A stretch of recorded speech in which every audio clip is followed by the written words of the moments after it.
ನಾನು actually ದುಡಿಯಕ್ಕೆ start ಮಾಡಿದ್ದು 9ನೇ ವಯಸ್ಸಿಗೆ. ಜಾತ್ರೆಗಳಲ್ಲಿ ಪೆಪ್ಸಿ ಮಾರುವಂಥದ್ದು, ಐಸ್ ಕ್ಯಾಂಡಿ ಮಾರುವಂಥದ್ದು, ಸಣ್ಣ ಪುಟ್ಟ ಕೆಲಸ. ಮೇಸ್ತ್ರಿ ಜೊತೆಗೆ ಕೂಲಿ ಹೆಲ್ಪರ್ ಆಗು ಕೂಡ ನಾನು ಹೋಗ್ತಾ ಇದ್ದೆ.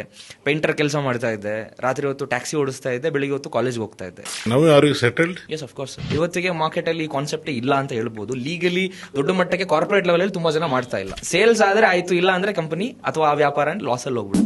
ಮುಂಚೆ ಆದ್ರೆ ಎಂಜಿಲ್ ಉಜ್ಜಿ ನೋಟ್ ಕೊಡ್ತಾ ಇದ್ವಿ, ಅವಾಗ ಬೇಜಾರಾಗ್ತಿತ್ತು. ಆದ್ರೆ ಇವಾಗ ಎಲ್ಲಾನು ನಂಬರ್ಸ್, ಅಕೌಂಟ್ ಇಂದ ಸ್ವಲ್ಪ ನಂಬರ್ ಅಲ್ಲಿಗೆ ಟ್ರಾನ್ಸ್ಫರ್ ಆಗುತ್ತೆ, ಅಲ್ಲಿಂದ ಇಲ್ಲಿಗೆ ಟ್ರಾನ್ಸ್ಫರ್ ಆಗುತ್ತೆ. ನೋ ಆಗಲ್ಲ. ಅದೃಷ್ಟದ ಮೇಲೂ ತೆರಿಗೆ ಕಟ್ಟಲೇಬೇಕು. 1.5 ಕೋಟಿ ಪ್ರೈಸ್ ಗೆಲ್ಲುವಂತ ಅವಕಾಶ ಇದೆ. ಪ್ರತಿ ತಿಂಗಳು ಗೆಲ್ಬಹುದು. ವಾಟ್ ಇಸ್ ಬಿಸ್ನೆಸ್ ಕೊಳ್ತಾನೆ. ಒಬ್ಬ ಬಿಸ್ನೆಸ್ ಮ್ಯಾನ್ಗೆ ಮುಖ್ಯವಾಗಿ ಬೇಕಾಗಿರ್ಬೇಕಾದ ಲೆಕ್ಕಾಚಾರ.